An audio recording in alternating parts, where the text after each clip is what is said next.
wa polisi mu gihugu cy'u Rwanda Rutikanga Boniface yatangaje ko mu mezi atatu aherutse mu ntara y'Amajyepfo habereye impanuka ziri mu bwoko bwa hoho, abazikomerekeyemo basaga 65, abaziburiyemo ubuzima bagera muri 53, dore yuko yatangije gahunda ya Gerayo Amahoro. Akarere ka Nyagatare mu murenge wa Karangazi, abaturage bavuga yuko bahangayikishijwe n'abashumba bakora urugomo bagategera abantu bakabambura ndetse bakanabakubita, dore yuko abaturage bavuga yuko abantu bashumba nta n'ibyangombwa bibaranga kandi bakaba bakora urugomo hano mu murenge wa Karangazi mu karere ka Nyagatare. Abaturage bakaba basaba inzego z'ubuyobozi ko zabafasha gukemura kino kibazo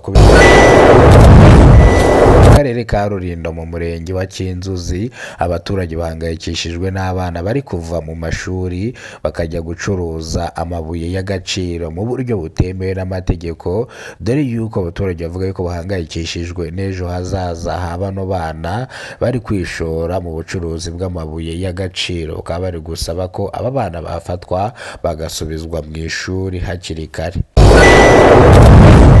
Ni incamake y'amakuru, nimba aribwo bwa mbere ugeze kuno muyoboro wa Kidasamura TV Rwanda, kora subscribe ufungura inzogera kugira ngo uzajye ubasha kubona amakuru mu gihugu cy'u Rwanda. Ariko amakuru yacu tuyahere mu ntara y'Amajyepfo. Umuvugizi wa polisi y'u Rwanda Rutikanga Boniface yatangaje ko mu mezi atatu aheruka mu ntara y'Amajyepfo habereye impanuka zihitana abarenga 53, hakomerekeramo abasaga 65, dore yuko batangije gahunda ya Gerayo Amahoro, ubwo bashyira hamwe abashoferi n'abamotari bakabakangurira gukoresha umuhanda kugira ngo birinde impanuka zikunze kubera mu mihanda.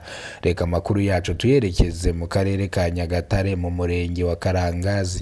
Abaturage batuye mu karere ka Nyagatare mu murenge wa Karangazi bahangayikishijwe n'abashumba bategera abantu bakabambura, ndetse abaturage bavuga yuko abantu bashumba nta n'ibyangombwa bagira, dore yuko ari inzererezi batagera iyo bava n'iyo bajya. Bakaba basaba ubuyobozi kuba bwabafasha ndetse bakabarinda bino bisuma.